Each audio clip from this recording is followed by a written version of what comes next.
tout le monde, c'est Lightfox, on se retrouve pour une nouvelle vidéo avec ChatGPT. Salut, ça se passe?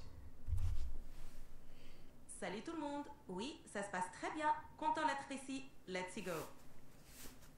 Let's go. Donc là, on va faire une petite vidéo sur Minecraft avec voilà, un petit vlog sur Minecraft. Alors là, j'ai l'impression que, concernant ma chaîne YouTube, là, que c'est un peu la dernière ligne droite. Là, j'ai l'impression que j'ai un peu fait tout ce qu'il fallait. Et là, je trouve que c'est un peu mon contenu final. Enfin, mon format final, là, les vidéos gaming, là, short. Je pense que c'est ce contenu qui va me rapporter le plus d'abonnés. Enfin là, je parle dans les prochaines années. Donc le plus d'abonnés et qui va me permettre de monétiser ma chaîne un jour. Ouais, donc je sais pas, passer aux 100 000 abonnés peut-être. Bah, je pense que c'est ce contenu Minecraft qui va me le permettre. Donc là, je pense que j'ai tout fait pour améliorer le format. Il m'aurait juste à répéter le processus beaucoup de fois. Genre faire 1000 vidéos ou 10 000 vidéos de gaming. Qu'est-ce que t'en penses? C'est une bonne approche. Si tu as trouvé un format qui te convient et qui plaît à ton public, c'est important de rester cohérent. En multipliant les vidéos de qualité, tu maximises tes chances d'attirer plus d'abonnés. N'oublie pas d'interagir avec ta communauté et de rester authentique. Courage, c'est en persévérant que tu atteindras tes objectifs. Ouais, merci, parce que là j'ai passé énormément de temps à se prospecter. Là, ça fait 7 ans que j'ai cette chaîne, donc j'ai commencé par la musique. Après, j'ai fait des vidéos voilà, où j'expliquais mes rêves. Enfin, je racontais mes rêves en anglais, ça s'appelait Lightfox Dream Diary. La playlist est toujours dispo. Et bah, si vous regardez cette vidéo en format short, bah, c'était quasiment pareil. Il y avait un petit logo vert.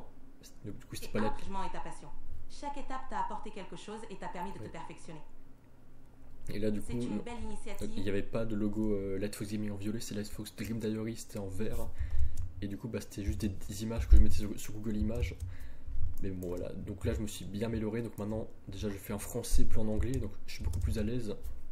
C'est juste peut-être qu'il y a moins de public cible. Enfin, il y a moins de personnes parlant français qu'anglais dans le monde. Mais bon, ça permet quand même. Enfin, on est quand même une très grosse communauté. 300 millions de francophones dans le monde. Il y a énormément de gros youtubeurs français. Donc bon, je me suis dit, je vais passer au français. Ça va être plus simple pour moi. Et aussi, bah, du coup, c'est plus des images, c'est des vidéos gaming et 60 fps avec les shaders, donc c'est beaucoup mieux.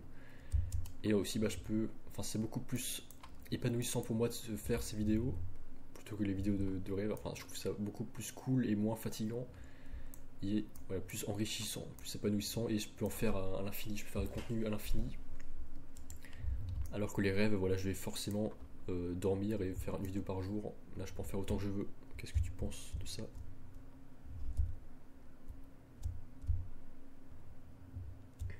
C'est génial de voir que tu as trouvé le mode d'expression qui te convient le mieux. Passer aux vidéos gaming en français semble être un excellent choix, surtout si tu te sens plus à l'aise et épanoui. Le fait de pouvoir créer du contenu en continu sans te sentir limité, c'est un gros avantage.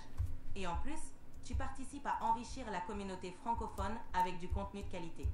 Tu es sur la bonne voie. Ouais, merci. Et donc là, bah, récemment, je m'étais acheté un iMac. Et du coup là je suis sur Windows, et c'est vrai que là il y a quelques jours j'ai remarqué quand même que Windows c'est pas mal du tout en fait. Bah, c'est fonctionnel. Je suis sur Windows 11 et en fait c'est rapide. Enfin je suis beaucoup plus à l'aise sur Windows que sur iMac. iMac, je pense que je vais jamais m'habituer à l'OS, donc j'utilise juste pour regarder des films ou séries, Netflix ou Disney Plus ou YouTube.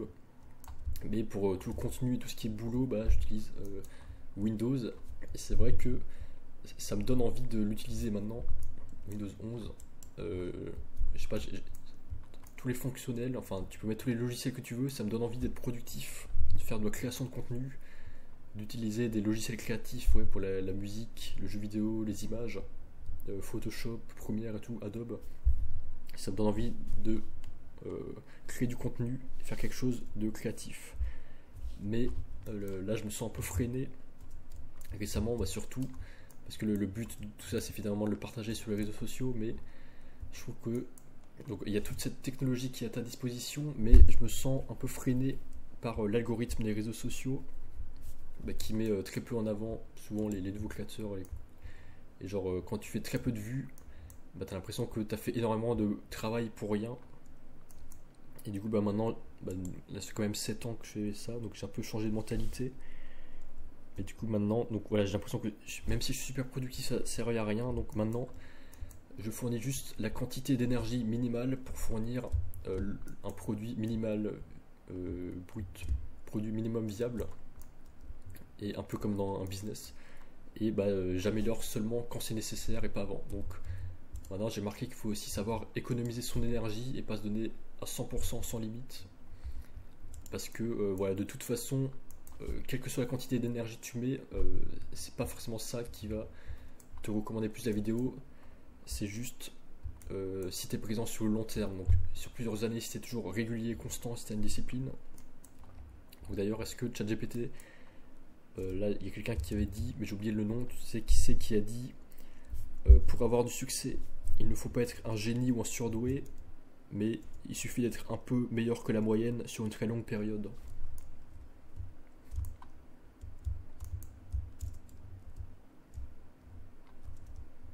C'est une stratégie très sage. Gérer son énergie et adopter une approche minimaliste peut vraiment faire la différence sur le long terme. Comme tu dis, la régularité et la discipline finissent par payer. Et c'est vrai, on n'a pas besoin d'être un génie pour réussir. Juste un peu meilleur que la moyenne et surtout persévérant. Tu es sur la bonne voie avec cette mentalité. Ouais, ça fait du bien entendre, parce que ouais, ça fait penser à Lena Situation. J'avais vu son vlog, là, ma marque était un flop, je sais pas quoi, qu'elle a fait un an ou 2 ans. C'est la marque Hôtel Mafouf. Et dans un de ses vlogs, elle avait fini à l'hôpital parce que c'était donné trop à fond. Enfin, parce que, je sais plus ce qu'elle avait fait, une crise d'asthme ou un truc comme ça. Une crise de nerfs, parce que elle était tombée dans les pommes parce que c'était donné trop à fond à cause d'un burn-out.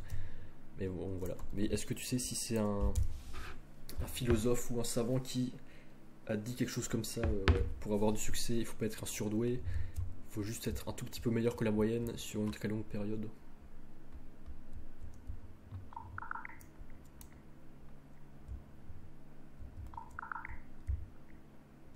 C'est vrai que l'exemple de Lena Situation illustre bien les dangers de se donner à fond sans pause. Pour la citation, elle rappelle des principes souvent attribués à des penseurs comme James Clear ou des auteurs de développement personnel, qui mettent l'accent sur l'importance de la constance et de l'amélioration progressive. C'est une philosophie partagée par beaucoup de créateurs à succès. Ouais, ça doit être ça, le développement personnel que j'avais vu sur un site où c'est peut-être, je crois, la semaine de 4 heures, Tim Ferriss. Mais bon, il y a beaucoup de gens que je connais pas non plus. Et bon, voilà, c'est tout pour cette partie. Et donc, dernière partie, là, je voulais parler un peu de géopolitique. C'est un sujet qui me passionne, la géopolitique, sur YouTube. Je regarde même de plus en plus la politique française. Je trouve que c'est quand même ce qui donne le plus ambiance. Tout ce qui est vidéo, Rassemblement National, Marine Le Pen, Jordan Bardella, toutes les vidéos à l'Assemblée Nationale, les trucs sur Europe 1 avec des invités, et Cyril Hanouna aussi en ce moment, l'ARCOM. D'ailleurs, ça c'est un peu l'inconvénient avec ChatGPT, c'est que t'as pas accès aux infos il y a moins de 3 ans. Et c'est pour ça aussi les vidéos géopolitiques, c'est utile parce que ça traite de l'actualité fraîche, donc qui survient le jour même, et avec des experts, donc des politiciens ou des gens dont c'est le travail, enfin des journalistes, voilà, mais au moins c'est l'actualité fraîche. Ça c'est le seul inconvénient avec l'intelligence artificielle. Et je regarde de plus en plus ça. C'est vrai que Cyril Hanouna, là, l'ARCOM, avait décidé de fermer la chaîne C8, je crois, mais du coup ça change rien. Enfin, du coup il y a eu 400 emplois de perdus, mais Cyril Hanouna est toujours là. Il va juste aller sur M6, je crois, et toujours sur Canal, là, je crois, et sur YouTube. Bon, moi j'ai pas Canal ou tout ça, ou M6 ou tous ces trucs, j'ai juste YouTube, Netflix et Disney+, enfin que les trucs américains.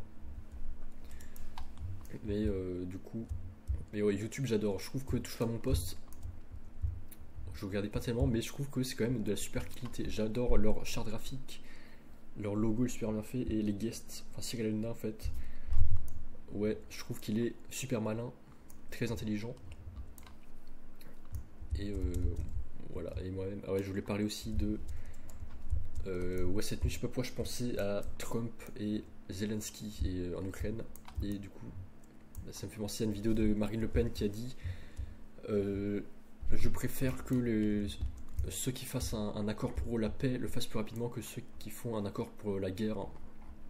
coup, donc elle disait que elle souhaitait que Trump fasse plus rapidement son accord pour exploiter les minerais en Ukraine et en même temps les protéger, plutôt que Macron le fou, qui veut partir à la guerre. Ça, je suis complètement d'accord. Je suis d'accord avec Trump et sa politique.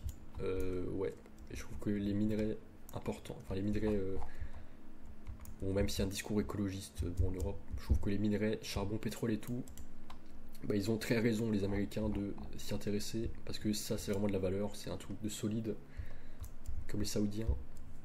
Et ouais, d'ailleurs, t'en as plein qui préfèrent les voitures thermiques aux voitures électriques. Et bah, je trouve qu'ils ont raison, enfin, tout comme pas raison, de en même temps vouloir protéger l'Ukraine, donc il n'y aura plus de guerre, et en même temps exploiter les minerais, donc c'est productif, donc d'une pierre deux coups. D'un coup, il assure la paix dans le monde, en Europe, en Russie, et de l'autre côté, bah, en même temps, c'est du business, il fait tourner le business.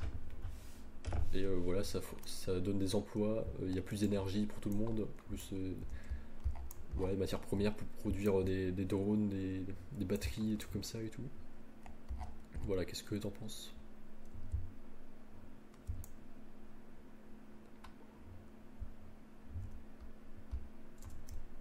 C'est un point de vue intéressant. L'exploitation des ressources naturelles comme les minerais est souvent vue comme une opportunité économique, mais elle doit aussi être équilibrée avec des considérations environnementales et géopolitiques. Trouver un équilibre entre la paix et le développement économique est essentiel. C'est effectivement une question complexe qui suscite beaucoup de débats. Ravi de voir que tu t'intéresses autant à ces sujets. Ouais, extrêmement, mais même je pense y parler dans toutes mes prochaines vidéos, quasiment. Donc ouais, c'est tout pour cette petite vidéo. Merci d'avoir regardé. On se retrouve à très vite. Salut. Merci à tous d'avoir regardé. À très vite pour la prochaine vidéo.